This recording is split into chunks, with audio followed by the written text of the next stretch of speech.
welcome to Above Replacement Radio. I am your host, Chris Gianta. You know what Christy Mathewson wasn't worried about?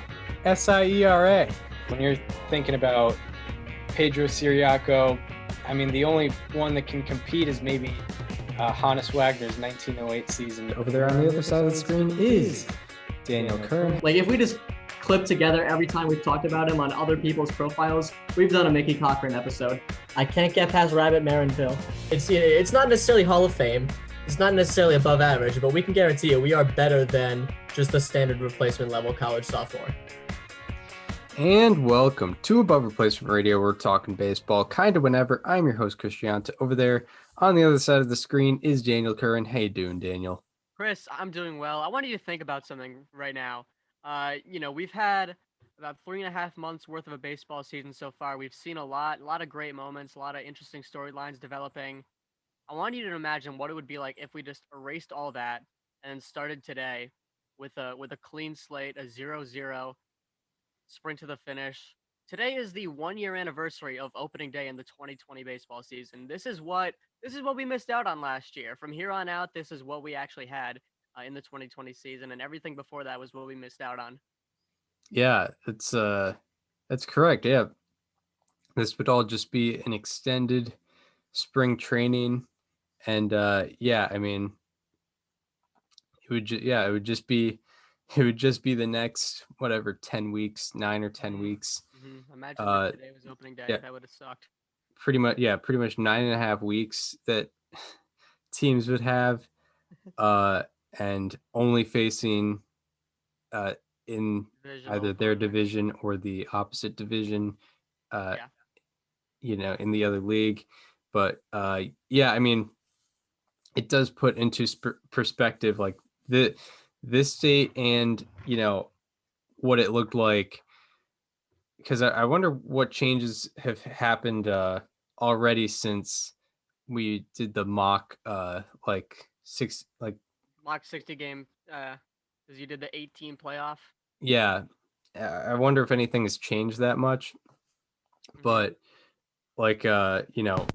we talked about when the 67th day of the regular season passed, I think DeGrom had like a 0.56 ERA or something like that still, or 0.68. It was crazy. And Lance Lynn had like a 1.23 ERA. So yeah, I mean, stuff like that is possible when today would be opening day. Yeah, and you know what? I mean, that's, it's a fun experiment now to just go back and remember, but thankfully it's hopefully something we'll never have to do again. Right, exactly. So, we came into the episode yesterday thinking there would not be that much news, but a couple big things happened. I mean, I guess the thing we'll start off with actually happened in the last half hour within recording. The Cleveland just announced what their name will be in 2022 going forward. Seems they will be the Cleveland Guardians. Interesting way of going about things. I have no idea what it's supposed to mean. It is interesting. So they just posted a video on their socials. They had Tom Hanks, I believe it was, doing a read through of their video. I'm gonna be honest, I like it. I'm all in on this. Obviously Chris and I, we wanted the naps, but realistically that wasn't going to happen. Obviously, that was just not going to be a thing. I would have been cool with the spiders, and that seemed to be the popular answer. But I'm in on the Guardians. It's gonna take some time to get used to, obviously. But they have the exact same font. They switched up the C in the logo a little bit. It's like more like edgy. I don't know, that sounds weird, but like it has more. I don't know what else to call it, but it looks a little different. And I like it. And they also have an alternate logo with like a G with like baseball with wings on it. I think that logo is really cool. And I'm all in on the Cleveland Guardians. They'll still be the Naps forever in my heart, but I can get behind this. Yeah, the logo. Yeah, the logos are good. I don't know. I don't like there's I feel like Cleveland, it's an old enough city. They could have gone something they could have something they could have gone with something a little more historical, Like something the river fires. yeah, yeah, exactly. They could have, they got the Rock and Roll Hall of Fame there. They could have had they could have done something with that. I mean, Guardians, it seems to be a reference to Angels, and like we already have the Angels It as is a little weird, but I mean, going off of your like the Rocks point, like same thing where it's like it's tough to do like the Cleveland Rocks. Even though that sounds awesome, it's tough to do when you already have the Rockies. right. Yeah, I mean, I haven't been thinking about this too much because we've been dead set on the Cleveland Naps, but you know, yeah, it it was like one of the last names I was thinking of, but it's always Yeah, the Guardians are always like a a generic team name in like unlicensed video games or something. They'll always have like the Guardians as an option for a team. whatever. I mean, I don't know. I don't really need some sort of deeper meaning in a team. Like if it sounds cool, it sounds cool, and I think Guardians sounds cool. Like you don't need to tell me about like the history of the city and like this deeper like whatever. Like I don't really care that much. Like just give me a cool name that I can get Right. behind, and that's they did it. Someone on Twitter said like, I like the name and all, but like what exactly are they guarding? And then someone responded and said Paul Dolan's bank account. That's perfect. That's perfect. That's Um, it. That's the deeper meaning right there. you know what? Yeah, maybe I can get behind that. They're yeah, they're making sure he gets, that profit without having to spend anything. Yeah. The Um, Guardian simplify like it signifies, the history of the franchise with Kenny Lofton, Francisco Lindor, CC Sabathia, all the guys that they didn't want to pay because they needed to guard Paul Dolan's bank account from becoming 2% bankrupt. yep. Right, exactly. That's a good point. So, if when I can think of when I think of the Guardians, I'll think of that, and then maybe I won't be as disappointed as I would be. Yeah, so, that was the breaking news. That that's what we'll be calling them in 2022, from 2022 onwards until Until maybe further notice. another change is made, but that's what they will be. All right. And also yesterday there was the first big pin to drop in the trade in the trade world, and this came with no rumors prior. It wasn't a thing where like, Those are the best trades. yeah, just 100%. it's like sneaking a fastball by you. Yeah. They Like just I'll always remember. I don't know why I get this the memory that pops in my head, but like I remember 2015. It was like 12:30 at night. I was laying in my bed on my phone. Boom! Troy Tulowitzki traded to the Blue Jays, and I was just like, oh, like I don't know why that's the one I remember, but like that was just no rumors. Just here it is. Here's the news. And then the next day it was like, David Price build up to the Blue Jays, and it was just like this isn't the same. Just give me what I got last night. And yeah, this is what we got with this trade, or with this trade. Which I mean, best kind of trade ever. yeah, because there hasn't been really any news in terms of rumors of like uh names being attached to teams outside of some articles where they're saying executives are interested in this, or like this guy is going to have a high asking price, or this guy is not going to have as much of an asking price as you would think. That's really all that's been going on thus far. And I mean, I get, we do have now we have pretty much exactly a week until the trade deadline. But yeah, uh, but the first big pin to drop, Nelson Cruz traded to the Tampa Bay Rays. They pulled the trigger. They're going to pay him probably like $6 million this year. And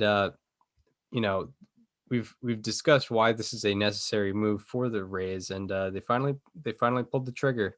Yeah, I just want to say shout out to my reverse psychology because I straight up said they won't do it. Yeah. And you know what? They proved me wrong, and I am 100% okay with that. I love when like a small market team goes out and does what they need to do, and that's what the Rays have done here. They're a team that's just very well rounded. They're pretty much very good at everything. They just lack having a superstar player. And Nelson Cruz, even if he doesn't play the field, he is that. He's a 41-year-old hitting legend. I got a stat yesterday where he has 7 qualifying seasons, aged 34 or older, with a 135 OPS plus or higher, and that is the most all time.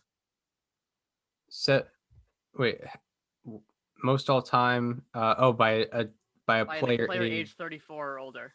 Yeah, I mean, Yep. Yeah, that's it. That's that's something you put down in the history series.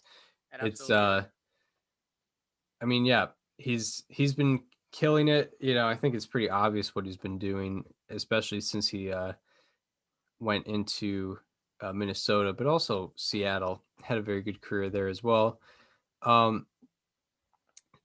Overall this year, since June 5th, he is 9th in the MLB in OPS. He's a 998 OPS in his last 35 games. So they're catching him doing very well. Also, some notes I had on Cruz going to the Rays. Funnily enough, his career TOPS plus is like what his OPS plus is by Nelson Cruz standards. So his career OPS is like 880 something. So his if his OPS in a certain split is in the 880s, it's around 100. So his career TOPS plus at Tropicana Field is exactly 100. So no so there's not going to be a negative defect from him going to Tropicana Field most likely, and not a crazy positive. One park he's done particularly well at is pretty significant. So in the upcoming schedule, the Rays play the Red Sox 13 times overall, and they have 7 of those games at Fenway Park. Nelson Cruz has a 1035 career OPS at Fenway Park, so that is a place where he could wreak havoc and help the Rays out in the American League East division race. But that's really all the notes I have. But yeah, and we can get into how bad it's been for the Rays, in terms of 3-hitters, in terms of DHs. It just hasn't been working out like in the middle of that order for the Rays. That's exactly what I was gonna say. Found this yesterday. Rays 3-hitters this year have a 73 weighted runs created plus. That is second worst in the major leagues, just ahead of the Detroit Tigers. Who, maybe they picked that up yesterday, but yeah, the Rays, they've needed a strong bat, like a solid, reliable bat in their lineup all year, because a lot of guys have been inconsistent. Brandon Lau's been picking it up recently, but he struggled for a while. Austin Meadows was obviously a how about that of yours. He's kind of cooled it down as of late. Nelson Cruz, you can put him in the lineup any day and you know what you're going to get out of him. Obviously he's going to have his 0 for 4, his 0 for, his 0 for 5 days, whatever. But, you put him in that lineup and you feel good about his at-bats every single day. Yeah, exactly. Nelson Cruz, he's not someone that's really capable of going on stretches where he's consistently like striking out 3 times a game. Even as a power hitter, he does not strike out very much. At least this year. This year his strikeout percentage is the lowest it's been in the Statcast era. Statcast era doesn't really have much significance because it's not a Statcast metric, but it's what I see on the Baseball Savant page. His strikeout percentage is 18.2%. League average is around 24%. So he's someone that can also make contact, and he always makes quality contact. His average exit velocity is in the 95th percentile in all of baseball, and his expected WOBA this year is in the 93rd percentile in all of baseball. So, and exactly, he's extremely consistent. It's just the antidote that the Rays needed, pretty much. It's also perfect that they have a DH because their outfield defense is very strong. They got Brett Phillips, Manuel Margot, Kevin Kiermaier out there, Austin Meadows when they need him. Like, all those guys are solid. Right. And they don't have to, like, Nelson Cruz is being put in a position where it's just, hey, all we need you to do is hit. Like, don't worry about playing the field. Just go out there and hit the baseball, and that's all you're here for. And then, Randy Arozarena was a recent slightly alarming of mine. I could see, Nelson Cruz is a very big clubhouse guy, and he's obviously a veteran. He could have a big veteran presence in that clubhouse.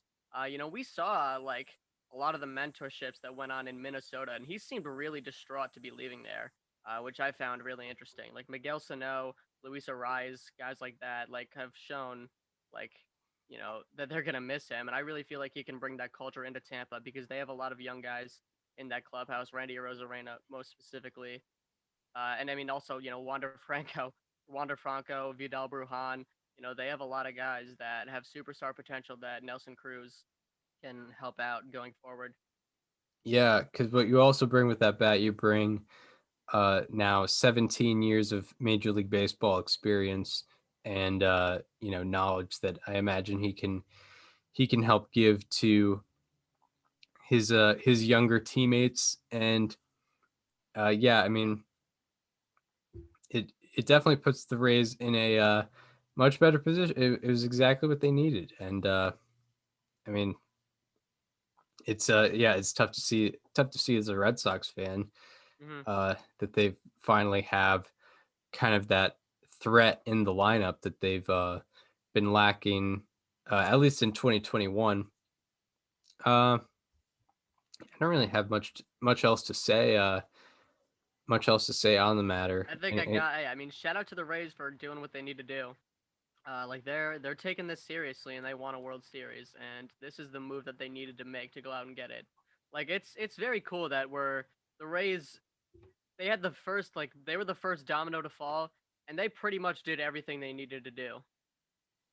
Yeah, exactly. I mean, like, sure, there are still a few touch-ups that could be used here and there, but like, if they keep their roster as is, like, it's not the end of the world. Exactly. Like, they operate their team pretty well. It's just there was one big hole, that being, in the middle of, like, there were multiple things. A guy in the middle of the order who's going to be a consistent DH who's also right-handed.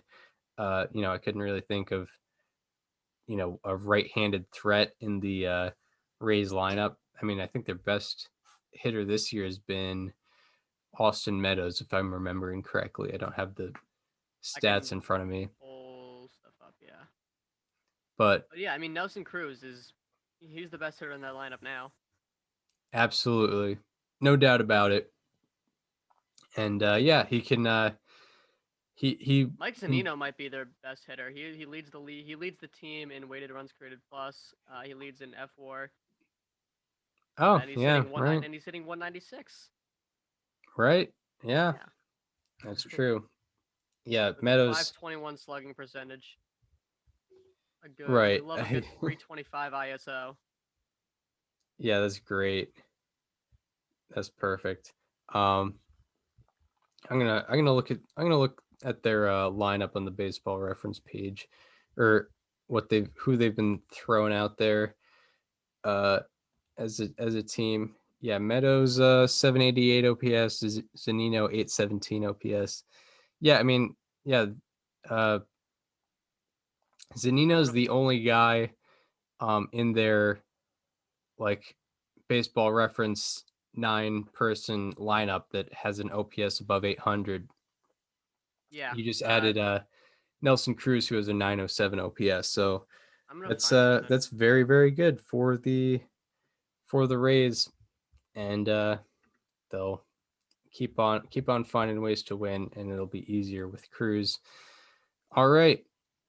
Mike Zunino not qualified? I put this into I just punched this into Baseball Reference, the stat head. I want to see how many qualifying seasons have ever had a sub 200 batting average and a 520 plus slugging. Nothing showed up. It just said there were no results. But Mike Zunino, I mean, he qualifies via Fangraphs, and he's a catcher. No, he doesn't. He probably does not. Well, let's go. Minimum 200 plate appearances. Yeah. Yeah. I mean, Zunino could end up having the first such season. Oh yeah, he absolutely has the first such season. Yes. Yeah, let's go, Mike. Yeah, he's he's been hitting a lot of home runs. Yeah, it's funny when you go to Baseball Savant and like home run leaderboards, I know the last time I checked, he had like a crazy amount of what they call no doubters. He has 38 hits, 25 of them are extra base hits. Wow. 13 of them he has 19 home runs and 13 singles. That's very funny. I love it. It's a beautiful sport. Yeah, it really is. It really is. Yeah, let's look at the no doubters leaderboard. It's Fernando Tatis Jr. and then it's Mike Zunino in terms of yes. no doubters. He's tied with Shohei Ohtani. Yeah. So I mean, you got that 3-4 punch of Cruz and Zunino. Like you're in trouble. Yeah, absolutely, and yeah, Cruz is someone that can really get on base as well. I think he's usually around close to 400 in terms of on base percentage. It's a very good acquisition, and I think the Rays are gonna. I don't know. Has the return for Cruz been released at all? Like, yeah, it was a couple minor leaguers. I'll read the names off. It was like the Rays 10 prospect was I think the number 1 player to come back. I think the 12 prospect was there as well. Let's see here. I mean, not a terrible return. They got They got two arms, Joe Ryan and Drew Strodman. Yeah, it's a rental for it's a DH rental, so you're not going to get a crazy amount. And even if those prospects end up panning out really well, are you really kicking yourself that much? Yeah, you can't be. I mean, the Rays are very good at developing prospects, so yeah, they're they'll end up finding someone else, I would imagine. Mm-hmm. But yeah, I think the Rays did it. Yeah, as you mentioned, the Rays did. Also, I will say credit to the Twins for getting 2 pitchers because that is clearly what they need. Oh yeah. Even if they did just lose their best bat, going forward, pitching is their issue. Yeah, that's what they need to focus on. Especially if they want to trade Barrios. Yeah, that would it would make sense to get pitching to fill that role. Yeah, Minnesota pitching has historically not been their strength. Going back to Johan Santana, that might be the last time it was really their Maeda Barrios. Yeah, their maybe that was the last time it was their strength. Yeah, I mean, great playoff run from those guys. Yep, exactly.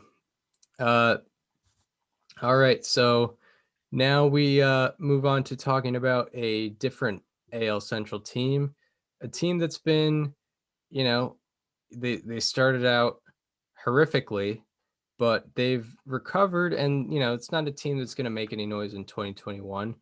But Daniel's been texted me talking about how this team has been doing since around the start of May, and now I see specifically in their last 65 games. I mean, a very good record. They've been really making some noise, and they're currently on a 7-game winning streak, undefeated in the second half. The Detroit Tigers are really really making some noise. They absolutely are, Chris. How about this? Going back to June 20th, the Tigers are 18-9. That is very much the best record in Major League Baseball. I mentioned their starting pitching and how great it's been with the future. Unfortunately, it took a bit of a turn because Spencer Turnbull, unfortunately, went down with Tommy John surgery. So we're not going to be seeing him for quite a while. But I mean, they've had a lot of guys step up. Eric Haas was how about that of mine, but I only talked about one game. But he has continued onward. He has, I think, 4 multi-homer games this season, which is awesome. Coming through as a catcher that also plays the outfield, I believe, because everyone has that kind of player. They've just been excellent on all fronts. Like there isn't anything in particular that's been great. Like they don't have like that one player that has like a 200 weighted runs created plus, over that sample. Uh, except for Victor Reyes in 8 plate appearances with a 411 weighted runs created plus, of course. But they've just been rock solid all around, and it's inspiring to see. And like I said with the, I think my takeaway with the Tigers here is similar to what I saw with the Mariners earlier, where I don't see this as a sign for a playoff run this year, but I mean, we could really be seeing this team. This could be like the beginning stages of this team's like playoff window, where it's like, they started performing well in 2021, and that encouraged them to do X, Y, and Z going into 2022, and then they did whatever. Yeah, very much so. Also in their last 65 games, they are 38-27, which is I should look up what that 162 game pace is.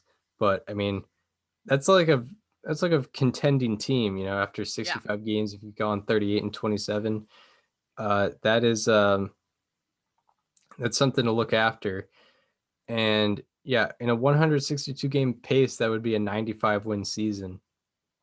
So yeah, I think this opens up a lot of questions about what to do with the trade deadline, and I would say, Jonathan Scope has been one of their bigger bats all year, and he's going to be a free agent, I believe. I'm wondering if they could try to do like what the Yankees did with Aroldis Chapman, where they trade him at the deadline and then get him back the next year.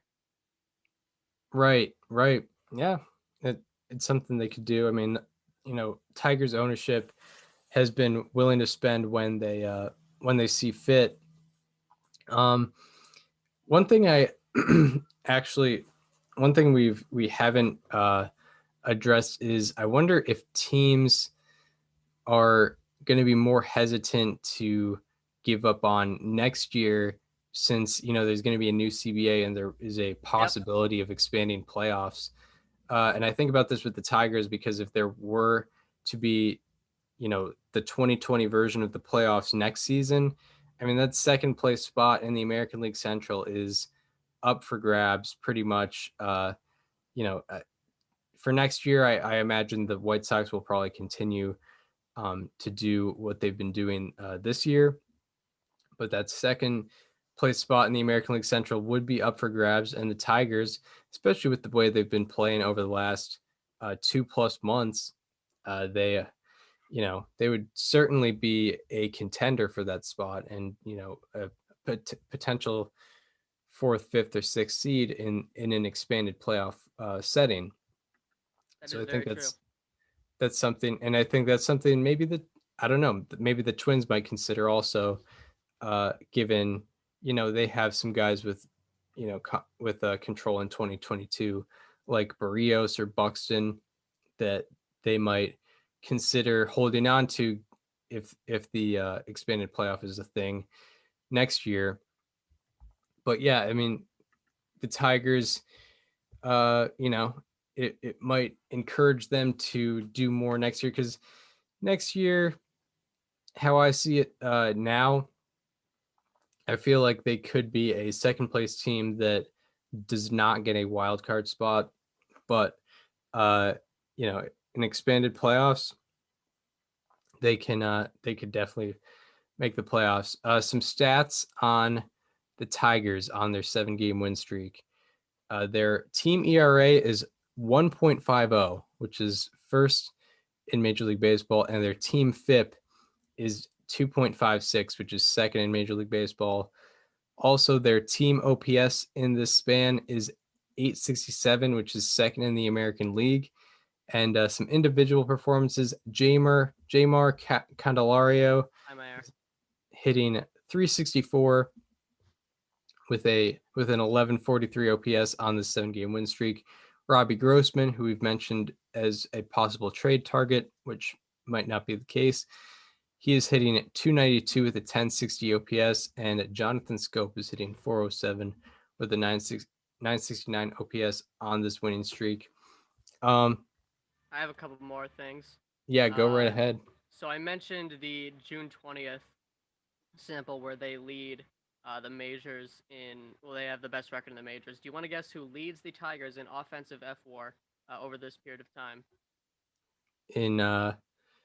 Is it gonna surprise me? Probably. Would it be Eric Haas? It would not. It would be a man named Jake Rogers, Oh, who I believe was in the Astros organization and traded in the Justin Verlander trade. Is that correct? I believe it's correct.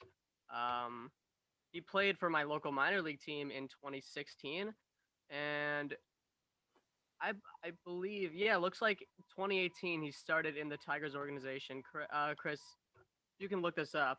I believe Jake Rogers was a part of the Justin Verlander trade. But anyway, he's played 17 games since June 20th, hitting 275 with a 608 slugging percentage and a 151 weighted runs created plus. 0.08 F4 leads the Tigers. So that's been very impressive. And also on the mound, Willie Peralta has been dealing lately. He has pitched, so since June 26th, he has pitched 26 and 2/3 innings. He has an 0.34 ERA in 5 starts. Wait, who was that? Willie Peralta. Oh yeah, he's been killing it. Mm-hmm.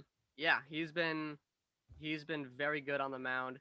The team's been very good around him. Like this, they've got a lot of guys just step up. Like their best offensive player has been Jake Rogers, and their best pitcher has been Willie Peralta, just as everyone predicted for the 2021 Tigers. Right, exactly. Yeah. Jake Rogers was in the Justin Verlander trade. Mm-hmm. He had that. He was a 3rd-round pick in the 2016 draft. Yeah. So, good for these guys going out, having fun, and just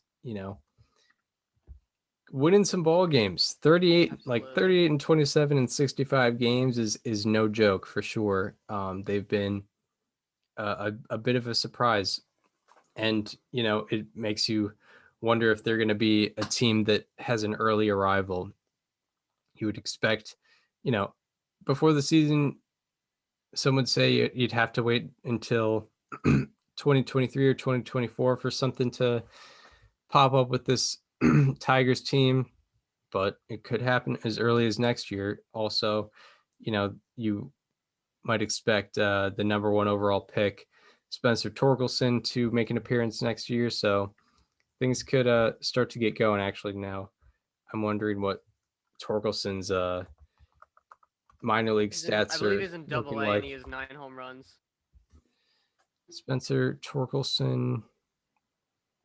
I saw he homered last night in Erie. Yeah, I mean, overall in minor league baseball this year, 61 games, he's got a 973 OPS. Looking very good, as expected in the minor leagues. He's already in Double A, which is a good sign. And he was drafted out of college, so his rise to the major leagues is going to be a little quicker.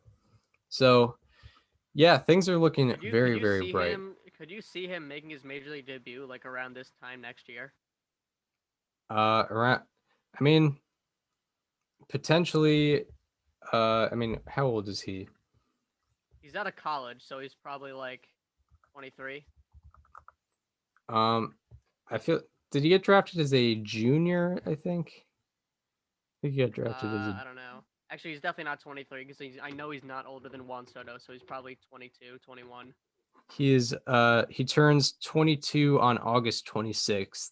Okay. So he'll be, at this time next year he will be 22. You could see it. I could see him making the debut. I guess in this month, July, I could see it happening for sure. Because he'll obviously finish the year in AA. I don't think he'd go up to AAA anytime soon. And Right. then maybe if he performs well next year, you could see him in AAA in like May of 2022, and then spend 2 months there. And then if he's doing well there, here he is in the big league club. Yep, exactly.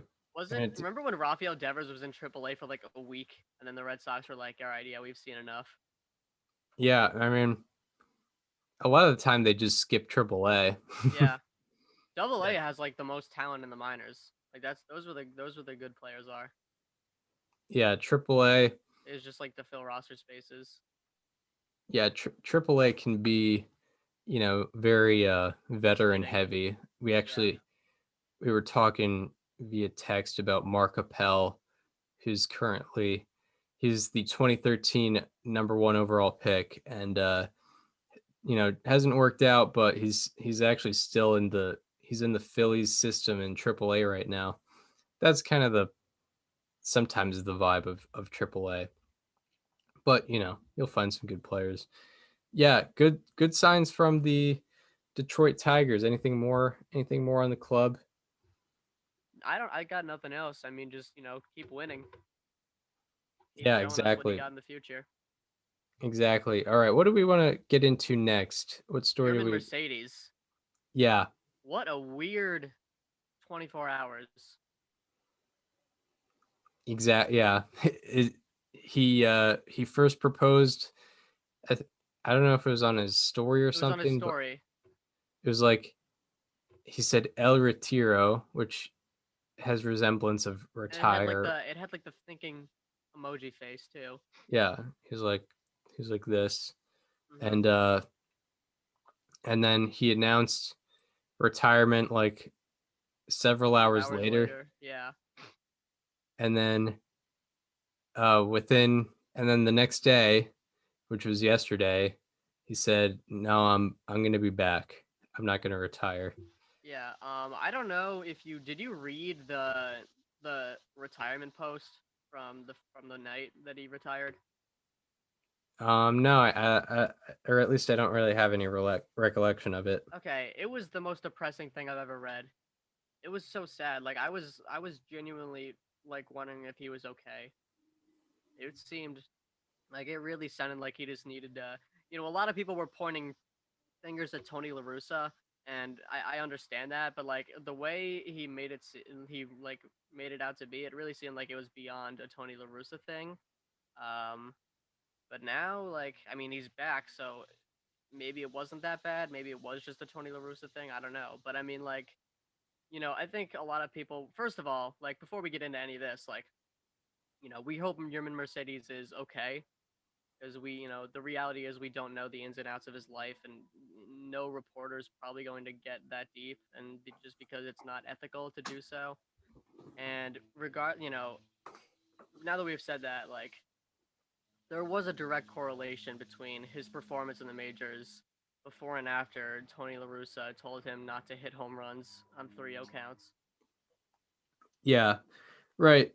There definitely was something, and I think there is also something that messes up with the psyche of someone who, is in the minor leagues for 9-10 years and then becomes the best hitter in baseball for almost a month. Weeks. Yeah.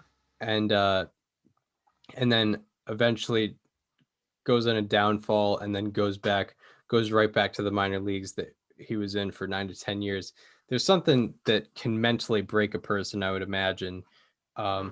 So that in general, I think had something to do with the retirement. But yeah, there was a kind of a correlation with his slump and Tony La Russa, and yeah, Tony La Russa commenting on it. I mean, I can go to the game logs here. It is just so stupid. Like, what if what if he homered on a 3-1 count? Like the same, like basically the same thing happens. Like, is Tony La Russa gonna get upset if he homers on a 3-1 count? No, he's not. Like, who? And then if he walks, it's like you're still extending the game. Like, it makes. I'm not gonna argue, ignoring a take sign because at the end of the day, like the coach has authority, but like giving the take sign there is just so stupid. Like, I just don't understand it. Yeah, it's literally so stupid to get mad about. Yeah, Mercedes had a 984 OPS after the 16-4 game that they won over the Twins, where Mercedes got that home run on the 3-0 count, and then after that he had a 443 OPS. I guess he was heading down a little bit, like just a little bit before before that home run, but I mean it might have just been a natural thing that happened. I'm trying to see from April 20th to before that game, he had a 770 OPS, which it's not quite the slump that he had. It's not quite the slump that he had after that game. And yeah, it's definitely like, especially when, because he actually did have a good game the game after, but then La Russa, when he was thrown at, La Russa didn't have his back, and I think that might have been what messed him up the most. I'm not sure.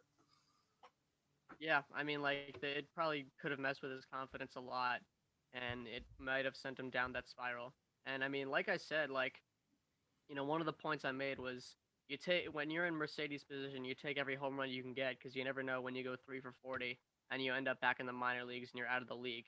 And I mean that exact example almost played out exactly as I scripted it. Yeah, and I think we've mentioned this before. When you go to an arbitration hearing, they're not Mm-hmm. they're not pointing out the 3-0 One home counts run, taken. yeah. They're pointing out your home runs. They're pointing out your Yeah. slugging. They're And pointing they're out. not even going to be like, well, you hit 37 home runs, but it should have been 36 because that one was off a position player. Like, that one doesn't count. Like, they don't do that. That's not happening. Yeah, Uh, exactly. They don't do that. yeah. Yeah, Mercedes went in the game after that game. Mercedes went 2 for 4, and then after that, it just kind of, his OPS didn't get above 988 after that, so he didn't raise his OPS after that. So that's when the slump really started to hit. Yeah, I mean it's a thing where, yeah, as a player you have to look at it like, they're not really gonna care about this when arbitration hearings happen, which is when things Exactly. really start to matter. So is that everything with Mercedes? I mean, I hope, I was also wondering if this retirement had something to do with his place on the White Sox in the future because the reason he got that start on opening day or on the opening day roster was because Eloy Jimenez got hurt and then eventually Luis Robert also got hurt. But Eloy and Luis Robert are both in rehab assignments right now, and they'll pretty soon be coming back up on the major league roster for the White Sox. And then from there, you don't really know where Mercedes fits. Um, I mean, with that being said, like I'm sure if he doesn't see himself having a place on the White Sox, he could probably find his way on another franchise. I'm sure someone else will absolutely take him. Right. Which I don't know. Like I don't know. As a like how often do requesting trades happen in baseball? Like it happens all the time in like the NBA or the NFL. But like how often do you have a guy in baseball being like, you need to trade me? Like please just do it. Yeah, that pretty That's much the only never thing. happens.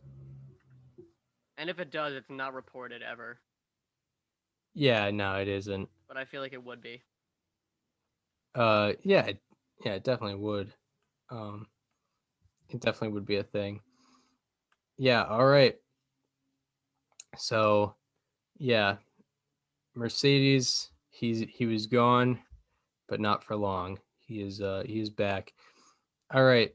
And last thing we want to get into before players to highlight, what are you thinking about the all woman broadcast Yeah, that we was had on a. YouTube? It was so. For those of you who don't know, we had a very historic moment on Tuesday where we had the very first all-woman broadcast for a baseball game. It was. Ooh, my mic just cut out there. It was Melanie Newman doing play-by-play, Sarah Langs doing as an analyst, Alana Rizzo as a sideline reporter or an on-field reporter, I guess, and then Heidi Watney and Lauren Gardner doing pre and post-game show. Obviously all of the people here are legitimately, there's always going to be like this is a PR stunt people. That really wasn't the case here. And like, at least with the level of talent there, like Sarah Langs, for instance, like we've referenced her on this show multiple times because she is legitimately one of the smartest and most talented people out there. Yeah, exactly. Yeah.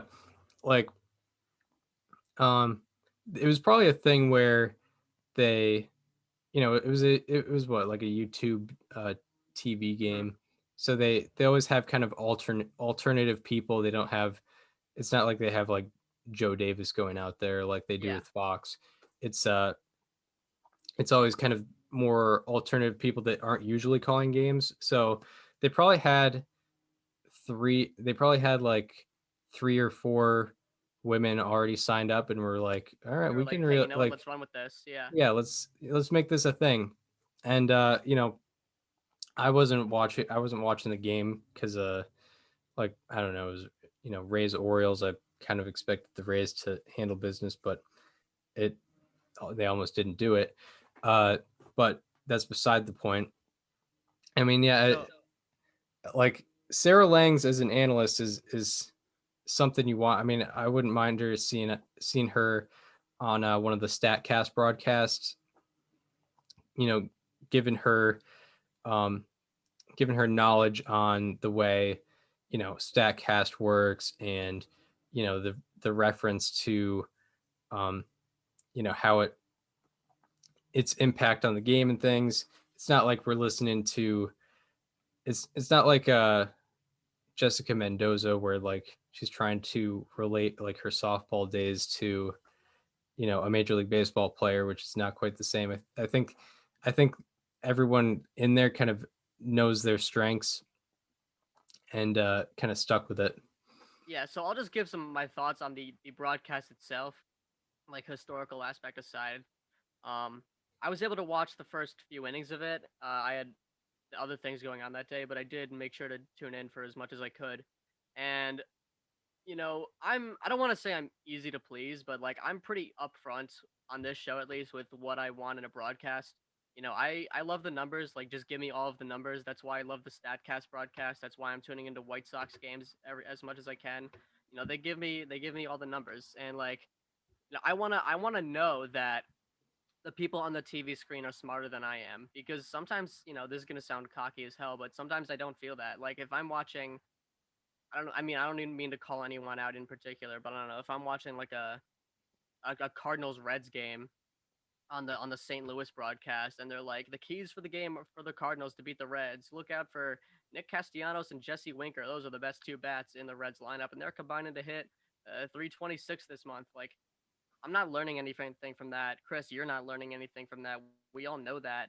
That's just, a 5-year-old could say that. Um, and when Sarah Langs did her keys to the game for the Rays Orioles broadcast, she did the keys to the game for the Rays. And one of the things she mentioned was that the Rays outfield leads the majors in outs above average. And I mean, you know what? I didn't know that. Like that's something I learned. So, you know, very, very impressive stuff from her, and just very good all around. Like seriously, if that was just a regular broadcast, like I would watch that one more than most others in the majors, because they gave me way more information than pretty much anyone else does. Yeah, absolutely. I mean, sometimes it's not some for some broadcasts it's not necessary to have the voice of a former player, although it is nice to have. I do prefer having someone with major league experience in there, but sometimes it's not that necessary, and you just need all the stats that you can get. Mm-hmm. I mean, I guess in the Statcast broadcast they have Pedro or no Eduardo Eduardo Perez. Eduardo Perez Mm-hmm. in there who had major league experience, but I mean they do focus primarily on the numbers, and yeah, like even when I'm watching Nelson broadcast, that's the broadcast I'm most familiar with in baseball. Whenever they mention something from Statcast, like Dave O'Brien always says it like it's something foreign. He's like, so his barrel rate, which is the amount of balls you, I guess, get the barrel on, it is 11.8%, which is in the what they're saying is the 82nd percentile, and Yeah. only It sounds so foreign. 18% of the league is better than him at I guess barreling up the ball. This is what they have on Statcast. This has been a thing they've had since 2015. It's always like that. Yeah. I was watching the Yankee broadcast for Yankee Red Sox last night, and Michael Kay had this like outrageous, like, this made no sense to me, where I think so one of the pitchers for the Yankees threw like a high and in fastball to it was like someone on the Red Sox, and he was referencing some. I wish I knew what he was quoting, but like he was clearly reading off something where he was like, like that high and in fastball, like that kind of deteriorates like what the launch angle guys want. Like you can't really, like, the launch angle goes away when you have that high and in fastball. It's like, wait, what are you talking about? Like Yeah, I swear to God, that was an actual thing that was said. yeah, I get his point there, saying I that. get his point, but you don't need to bring launch angle into it. Like when you throw a high and in fastball, your goal is to jam someone and not have them elevate a pitch that gets like into the outfield. It's very difficult. Like you need a lot of bat speed to do that. Like you can I just made that same point without bringing launch angle into it. Right, yeah, exactly. And if they do hit the ball, it will have the highest of launch angles. Yes. Yes. So And it will not go very far. it won't go very far. It'll have like a 60-degree launch angle. Yeah. It'll go, about 90 feet. And by the way, here's a little launch angle thing that I was pointing out last night. In the Red Sox Yankee game last night, the Red Sox had 16 ground balls in the first 8 innings of the game, 16 batted balls with a launch angle below 10 degrees. They had a total of 1 run. And in the ninth inning alone, they had 4 batted balls with a launch angle between 10 and 30 degrees, and they tied up the game in the ninth by scoring 2 runs. They had 2 of such batted balls in the 8 previous innings, 4 in the ninth inning, and guess which was the inning that they scored all the runs? The ninth. Yeah, So it's exactly. it's almost as if launch angle equals offense. Yeah. And I mean, it's always about finding a balance. You can't be launching the ball 40 degrees, every time. Exactly. But Between, like, you want it between 10 and 30 degrees. right, exactly. And I guess that's what is being preached is line drives. Yeah. But obviously there hasn't been a change in the last 7 years, which you've No. mentioned. It said the line drive rate is actually higher than it was, I think, between like 2008 and 2011 or Yeah. 2012 or whatever. Like, I remember in 2009, of course, when everyone was complaining about how batters aren't going for line drives anymore. Yeah. I remember that. Just kidding. That never happened. Right. Right. They're complaining about Mark Teixeira and his launch angle. Yeah, seriously. They were all over that. Yeah. So yeah, I guess that broadcast did have the informational thing. Yeah, Sarah Langs is blown up, which is very nice to see. I wouldn't mind seeing her on any broadcast with the information she's able to provide. Yeah. The information that not really many Major League Baseball broadcasts are providing in general. I swear to, like, she's also just a great Twitter follow too. Like, I swear to God, someone will hit a home run before they even touch home plate. Sarah Langs will have like the little, you know what I'm talking about? Like the tweet where it's like the home run, it's like the distance on like the 3D like projection of the ballpark with like the trajectory of the ball. Like I swear to God, she'll have that tweeted out like before the player even touches home plate. Yeah, it's believable. Is it on like? No, Is she it just only like any. when there's a national broadcast? No, it's just like any random home run. Like it'll be just like a Vlad Jr. home run. Like she had it for the John Lester home run the other night. Yeah, Vlad. Yeah, Vlad Jr. 111.6 miles per hour, 430 feet, and yeah, she's got the 3D thing. Yeah, like she gets those out just like that. Yeah, like like she had a Vlad Jr. one, uh, on Tuesday. Yeah, No, this would have been Wednesday. I'm sorry, Wednesday. she's been doing a lot of stats. She has a lot of stats that involve Statcast searches, which is always very informational. She also does the daily Statcast leaders of each individual day of the season. That's very cool. Yeah, yeah, it's a new perspective in baseball that hasn't been really tapped into in the mainstream market. Hmm. So she's introducing that very well along with some other people. Yeah, I mean, mostly, we're big fans. We're big fans of her. The other uh, women on the broadcast also Yeah. apparently did a good job in the Rays Orioles game. It was But a good overall broadcast, like even without the whole, historical aspect of it. Like I would watch that broadcast again with the information that was given. yeah, And there was also that wholesome Anthony Santander soundbite yeah, during the yeah, game that went viral, where Anthony Santander like found out that they were doing the first all women broadcast, and he was like, like women gotta like continue to carve their path because they're already smarter than we are. yeah. Yeah, that's He did love a have good. he I mean, did have that Chris, moment. that's a how about that of yours, Chris? Yeah, 2020. How about that? Yeah, Uh, good for the brand. yeah, hasn't been quite uh the same in 2021, I don't think. But yeah, he had a very good run. Uh, yeah. So that does it for the topics. Now we get into the part we've most prepared for, where we're now we're gonna highlight some players or subjects that have been doing extremely well, or somewhat good, doing some positive things for their teams. Uh, Now for our Friday, July 23rd, 2021 edition of How About That? Who do you got for us today? Chris, today I am proud to say that we are crossing another team off the list. We have now covered 27 teams on How About That? And today I am looking at Tommy Pham from the San Diego Padres because he's been playing very well, very, very, not even just recently, for the last couple months. Since May 21st, he has played in 54 games. He is slashing 316, 422, 539, 961. He's been very impressive. I believe that's 100, I think 62 weighted runs created plus as well. That 422 OBP that I mentioned is the fourth highest in Major League Baseball over that sample. And he also has 10 stolen bases over that time, which makes him the first Padres player in the post Tony Gwynn era to have a 420 on base percentage and 10 plus stolen bases over any 54 game sample, which is very Wow. impressive.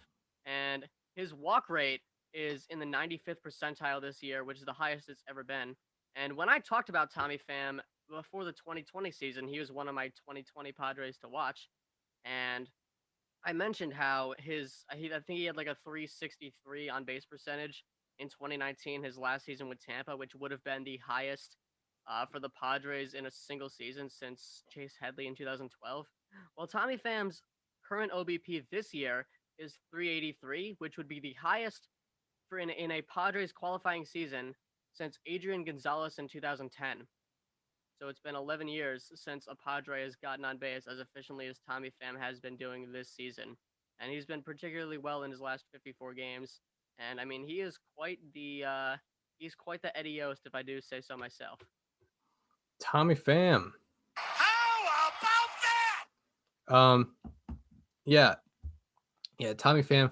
Tommy Pham. He was on my radar like a few weeks ago, and then he went like 0 for 4 the day before, and I was like, well. Can't do But it he's now. been like he's really strung it together in the last couple months, He has. and glad to cross another team off the list. Yeah, he's quite the walksman. Mm-hmm. Tommy Pham is. I actually have two how about that's. Let's go. One of them I would say is a more boring one, and then one of them I think is a little more exciting. One is boring because I decided I wanted to cross another team off the list. Okay. I think we haven't. It's been weird. I think the team just has a lot of so much star power that we already expect guys to be hot. So we don't really point out when they're having success. Like, Lance Lynn was having a great, just having a great couple months, but we didn't mention it because the whole point of how about that is to point out guys that you wouldn't expect to be doing as well.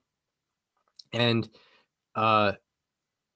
maybe this guy wouldn't fall into the category, but, and actually there has been, I will point out before I say this guy's name, there's been a guy that actually on paper has been better than this particular guy in this span that I'm about to talk about, but peripherally, that guy has like a BABIP over 500, and I think the difference in batting average and expected batting average in the span is like over 100 points on the negative side. So he's been getting a little lucky. But this guy, has been definitely earning his way onto the bases, and he is another ARR above replacement radio comeback special, Jose Abreu, our defending MVP, who was a slightly alarming earlier in the season, but has turned it around against, not the greatest of competition the White Sox have been playing, but in his last 15 games, he is hitting .339 with an 1115 OPS.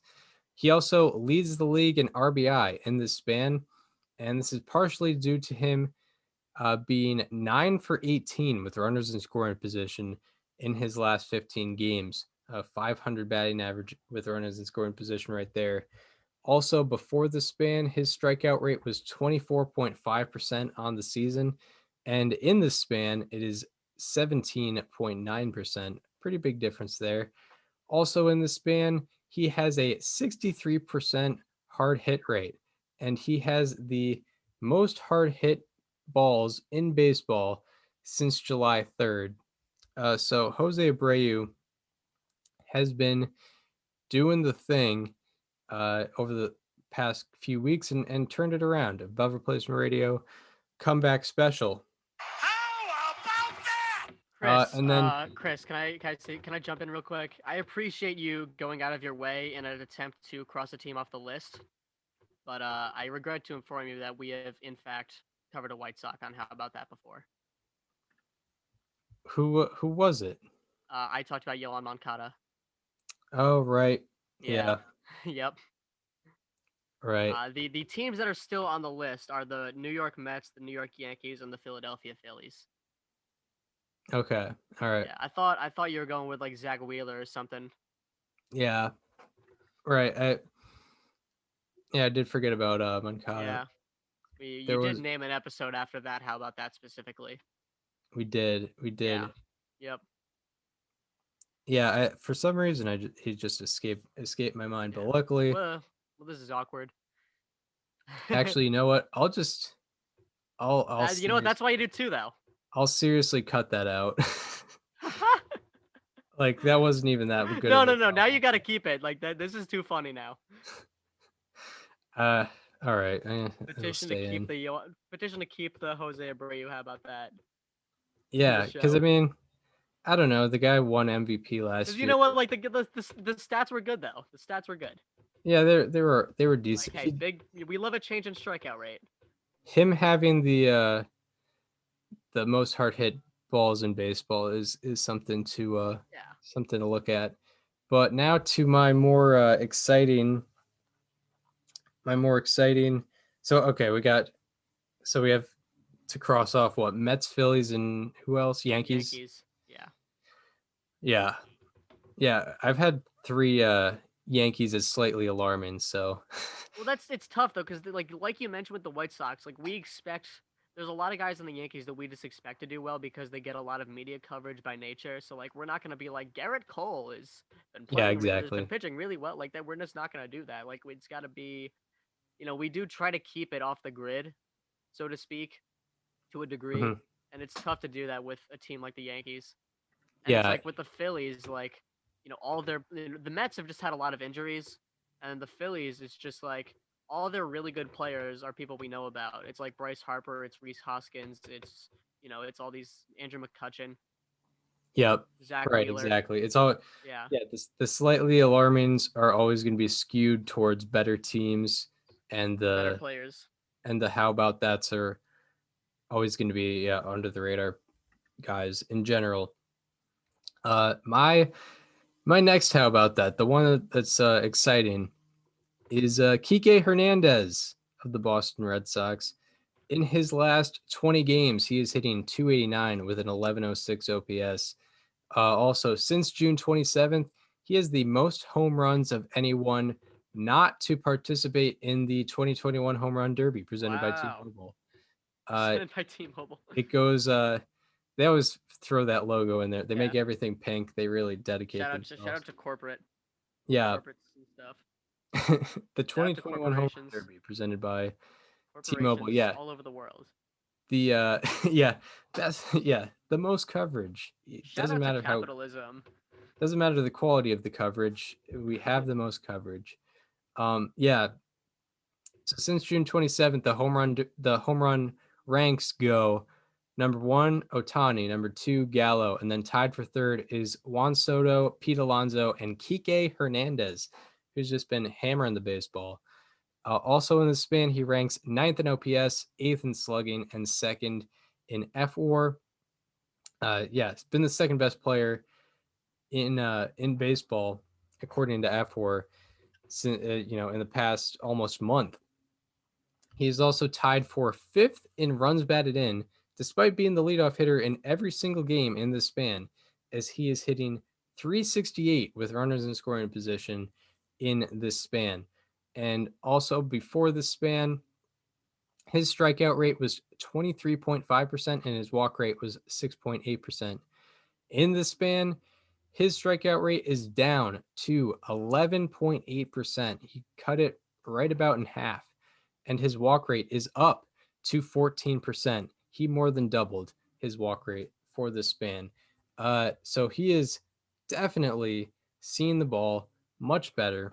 And as a result, putting balls into seats, just everything is clicking for Kike Hernandez, who was signed just as mostly a utility guy who could help on defense, but really turning up the offense. And as a result, pretty much second best player in the last almost 4 weeks. So Kike Hernandez. How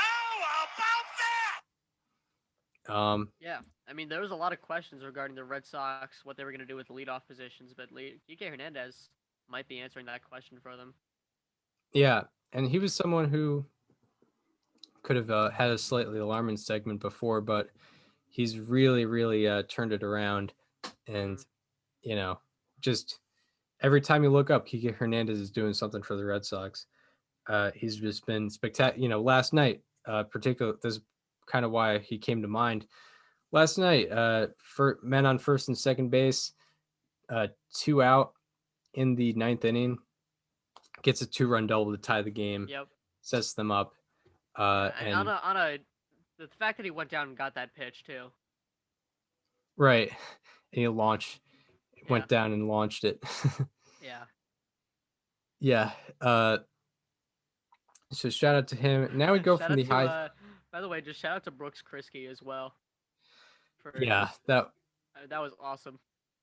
It was something where, like, Yeah, if we didn't have the 3-batter minimum, he probably would have been taken out like in the middle of the first at bat. It was a combination of of great luck for the Red Sox because Aroldis Chapman and Zach Britton were both unavailable, and Yep. and they like Chad Green had obviously struggled. A lot of Yankee fans are saying that they should have just kept Luis Sessa in for the ninth because he threw a 5-pitch eighth, and that is I can't say that isn't valid, but I mean like you do also just have to expect Chad Green to be better. Like he was, Right. but like Yeah. you can't blame Aaron Boone for the fact that Chad Green was throwing pitches right down the middle. Yeah. Right. Like look at the 2-strike pitch to Bobby Dahlbeck, who has like a 67% strikeout rate, and tell me that's Aaron Boone's fault. Yeah, especially with Dahlbeck, all you got to do is get the fastball like above the belt, and Yeah. he's done. Yeah, like, and Green was doing very well against the Red Sox in the last series they had. So why wouldn't you go with him? Exactly. And it would be a thing. It would be more of a thing if Sessa blew that game. Like, Yeah, and it's it like would why be don't you just go to Chad Green? right. It would be way more of a thing. But yeah. So now we go from the highs to the lows, highlighting players or subjects that have been underperforming. So now for the Friday, July 23rd, 2021 edition of. Slightly alarming. So who do you have for us today? So back in 2020, the Padres were one of the teams that I put down 2 players to watch. One of them was my How About That in Tommy Pham, and the other one is my slightly alarming in Chris Paddock. Because Chris Paddock just hasn't been the same since his rookie season. I think people forget. He was a rookie of the year favorite out of the gate, and then he ended up losing to Pete Alonso, who hit the rookie home run record. But he still put together a very good season nonetheless. But since the start of 2020, he has a 4.99 ERA and 146 innings pitched. That ERA is 58th out of the 61 pitchers to have at least 140 innings pitched since 2020. And his problem is that he seems to be going out there early in his outings and laying an egg. Since 2020, he has a 6 ERA in the first and the second innings with 60 innings pitched, and that is the fifth worst among the 73 pitchers with at least 50 innings pitched in the first 2 innings. So that's obviously pretty bad. And then just overall this year, uh, there doesn't really seem to be a silver lining. And here's something that's interesting, Chris. When you have a 25-year-old, you know, pitcher with like high velocity stuff, a lot of breaking stuff, what would you expect his problems to be? Uh, what, control? Yeah, control, but that's not been Chris Paddock's problem. In fact, if you go to his baseball savant page, the only thing that's better than the only things that are better than the 50th percentile are his chase rate, which is in the 57th percentile, his fastball velocity, which is in the 73rd percentile, and then his walk rate, which is in the 92nd percentile. He's actually really good with walks. He's never had more than 2 walks per 9 in any season so far. He just isn't striking guys out.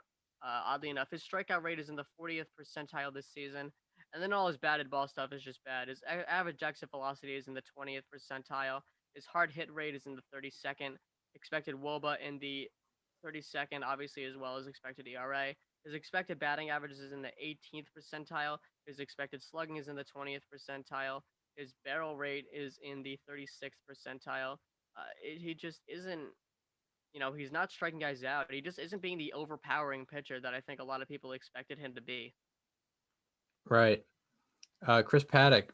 Slightly alarming. Yeah, he was someone like he was one of the only guys in 2020 that you had like high hopes for the Padres. People were probably thinking this is going to be another transitional year where Mm-hmm. you're gathering prospects, but Paddock was someone to look for, but he really hasn't been quite that guy since the start of 2020. He's been kind of he's definitely been an afterthought in that rotation, Mm-hmm. and yeah, he's probably just making too many mistakes, over the middle of the plate, I would think. Yeah, I mean, if you look at the contour on his fastball this year, uh, it is very red down the middle, but that's not even that uncommon necessarily. Right. It's hard to judge, how many Yeah. mistakes a guy is going to make. I mean, I know there's that metric meatball percentage. I don't know. What Yeah, I can check that, but I don't think there would be like rankings for that, so we can really Right. put it into perspective. Because you don't really look at that stat a lot, so you don't really see what's good, what you want. Yeah, I'm like I'm trying to find it. I'm not seeing it over here. I'm trying to look at the glossary, but I Oh, know here it that is. Oh, well, I mean, I guess this doesn't really tell us much, but his meatball percentage is at 8.7%, which is up 2% from 2020, but it's only up 0.4% from 2019, which is his best season. yeah, it's weird. Like, it's hard to measure how many mistakes a guy makes. It's just a matter of if he's not walking a lot of guys and he's giving up a lot of hard contact, you would imagine there's mistakes being made. Yeah. If not, then he's just not being deceptive enough, and Mhm. he's being too predictable. Yeah. Unfortunate for Chris Paddock, who, yeah, was, spectacular rookie campaign. Yeah, he Just was he was like people's rookie of the year pick in 2019, like before the season even started. He was an electric prospect coming up. Yeah, exactly. Opening day started for the Padres in 2020 as well. Yeah, 3.33 ERA on the year in 2019 and 140 innings pitched at the age of 23. 9.8 strikeouts per nine. He was something to behold. But yeah, just hasn't been quite there. All right. Now to my slightly alarming. This is a freeze over. He was not a how about that of mine, although he definitely deserved to be a how about that. But he has been coming back down to earth rather quickly. Jesse Winker, in the month of July, he is hitting 159 with a 430 OPS in 75 plate appearances. Also this month, out of 171 qualifiers, Winker ranks 163rd in average, 165th in on-base percentage, 169th in slugging, and 169th in OPS. I think the problems here kind of revolve around how hard he's hitting the ball. Before July, his hard hit percentage was 52%, and his average exit velocity was 91.7 miles per hour. And currently, in the month of July, his hard hit percentage is 28%, and his average exit velocity is down to 86.9%, 86.9 miles per hour, which is almost 5 miles per hour down what it was before the month of July. So you wonder what the problem is there. Just, not getting enough solid contact there. And also before July, he had a 12.8% barrel rate. And in the month of July, his barrel rate is 3.8%, well below the league average and 9 percentage points down from what it was beforehand. So Jesse Winker getting a Slightly alarming. and also I think the third freeze over of the year. I season. think I've done all the freeze overs. It's what Isaiah Kiner Falefa, Jesse Winker, and who else? Chris Bryant. Yeah. Yeah. You know, it's easy to be streaky in this game, but I would expect. Didn't I do Chris Bryant? We both. It was one of the things where we both We did both Chris did. Bryant. Okay. Yeah. Right. Um. Yeah. But I expect Winker. I think this will just be a bad month for Winker, and I think he'll get back to form by the end of the year. But yeah, not a good month for Winker. So that does it for players to highlight. Now we will get into the preview of the weekend ahead. Some series have already started, but there are some series to watch. The best series for sure is Brewers White Sox. I mean, the feeling I get when I see the three pitching matchups that you're going to Yeah. get into. The best pitching matchup of the day. all 3 days. It comes from this series. The feeling I get from seeing each pitching matchup is the same feeling I get when, you know, a fresh batch of 30 cookies are taken out of the oven and it's like, oh wow, I'm about to devour some cookies. I'm Yep. about this weekend, whenever I get the chance, I am going to devour some Brewers White Sox pitching matchups because man, was this was this made for This people? is heaven. Yeah, was this made for a baseball fan? This is beautiful.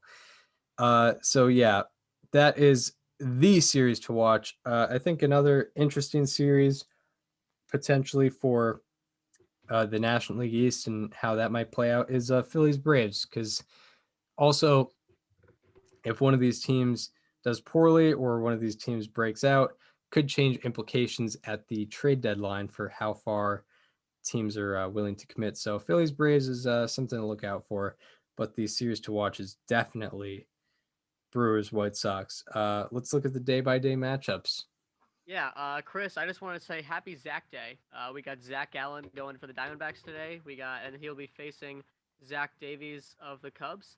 We got Zach Wheeler going for the Phillies. We got Zach Plesac going for the Indians, and we got Zach Thompson going for the Marlins. Yeah, there we go. We got the day of Zachs on Friday. We also have Garrett Cole versus Eduardo Rodriguez in Yankees Red Sox. That's a good matchup. Don't be fooled by Eduardo Rodriguez 5.19 ERA. He's been getting very unlucky all year.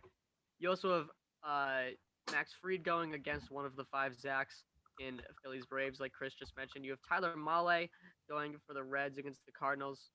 You have Joe Musgrove going for the Padres against the Marlins. You have the aforementioned Willie Peralta going for the Tigers' 8th straight win against Kansas City tonight in Kauffman Stadium.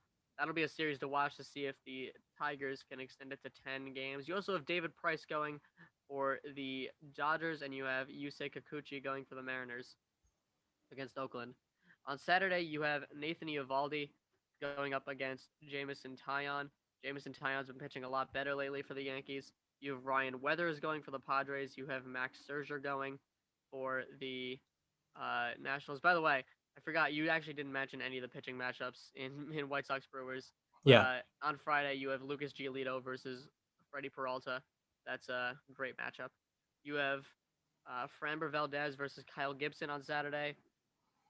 For Astros and Rangers, you have Hyunjin Ryu versus Taiwan Walker in Blue Jays Mets. There's a lot of good pitching matchups. You have Kevin Gausman going on Saturday for the Giants against the Pittsburgh Pirates, and you also have Chris Bassett versus Logan Gilbert in A's versus Mariners. That's a really good one. But obviously, matchup of the day is Carlos Rodon versus Corbin Burns. That is a juicy one. You also have Casey Mize going for the Tigers, but I mean that is quite the matchup. And then on Sunday, you have Aaron Nola going for the Phillies. You have Sonny Gray going for the Reds against the Cardinals. You got a pretty good matchup in Padres Marlins with Yu Darvish versus Trevor Rogers. That's a strong one. You have Zach Greinke going for the Astros. You also have John Gray versus Josiah Gray. Wow. Yeah, like not only do they have the same last name, they have the same first 2 initials. Right. Yeah. First 2 initials in their first name. That's a good one. You have Cole Irvin going for the A's, and of course on Sunday Night Baseball. Shout out to ESPN for answering my prayers and going with the best game for Sunday Night Baseball. Yeah. Like I don't think I've ever seen ESPN cameras inside Miller Park / American Family Field, but they're doing it for Lance Lynn versus Brandon Woodruff. By the way, the ESPN is continuing this trend for next week's Sunday Night Baseball. This week they could have just gone Red Sox Yankees, but they went Brewers White Sox. Next Sunday, they got Red Sox versus Rays at the Trop. Right. Yeah, like they could have gone. I mean, they could have gone elsewhere with that. They could have gone Blue Jays return to Toronto. That would have been a good one. They could have gone like Brewers Braves in Atlanta. They could have gone with Indians White Sox, but like they chose. I mean, like shout out to them for choosing a ballpark that they don't usually go to. Yeah. For 2 weeks in a row, going to Milwaukee, then going to Tampa Bay. Yeah, absolutely. Crossing some ballparks off the list. Yeah. By the way, we mentioned Eduardo Rodriguez, gets unlucky, and just for statistical data, out of 113 pitchers who have 200 batted ball events against them, or no, balls in play against them. So I guess it excludes home runs. Eduardo Rodriguez is the third unluckiest when it comes to difference between both ERA and expected ERA, and WOBA and expected WOBA. So he's been the third unluckiest out of 113 pitchers. So that's why we mentioned what's been going on with him. But yeah, I think ESPN never does the same matchup twice in a row. So I don't put it past them that they would have done Red Sox Yankees again if they could. They've done But Red Sox Yankees twice in a row before. same back-to-back It's weeks. been a while, but they've done it before. I believe that. Yeah. Because I do remember earlier in the year, Padres and Dodgers was a matchup 2 weekends in a row, and they only did Sunday Night Baseball for one of those. In LA, yeah. I think they got enough complaints where they didn't want to do something 2 weekends in a row. But yeah, shout out to them. Brewers, White Sox. It's the people's main event, and they're treating it like it. Apparently the Cleveland Guardians just found out, the players just found out through social media. MLB posted like the logo, and Zach Plesac just goes, "That's one way to find out." You know what? You don't really, players don't really need to know the team name that much. I don't know. I feel like it's kind of important. Like, hey, by the way, this is before the public knows, here's what we're gonna be. Like, I don't know. I think it would have been cool if they did like if they revealed the jerseys the same way they did like the City Connect ones. I guess they haven't revealed jerseys yet, but I mean, probably not gonna look super different because the font is the same and everything, the colored scheme. Yeah. I don't know. I thought maybe the players would have known beforehand this is what you're wearing across your chest next year. Yeah, but I mean, like, I don't know. Maybe they just didn't say so that no word would get out about it, and they could announce it without any rumors around it. But yes. I don't know. There was rumors though. I saw on Twitter like a couple weeks ago. Like, looks like Cleveland will be the Guardians. Oh yeah, that's true. That is true. Yeah, I don't know. Maybe they meant to say something yesterday and they forgot. I don't know. But they wouldn't say anything today because they announced it in the morning. But yeah, we hope you enjoyed this episode. That wraps it up. If you are listening on Apple Podcasts or Spotify and want to watch the conversation as it happens, go to the YouTube channel and subscribe. It is called Above Replacement Radio. Also, if you want to follow us on social media, follow me on Twitter at Chris_Gianta, and follow Daniel on both Twitter and Instagram at Daniel_Curran, and follow the show Instagram at Above Replacement Radio for all the show needs. Sometimes there might be a stat that you might have missed on the show. Yep. So we hope you enjoyed this one, and we hope to see you on Monday. We're gonna be having a guest. He's been on the program before, but we plan on having a guest. So we will be talking about all the MLB happenings in Major League Baseball on Monday with a guest. We will see you then. This conversation is over.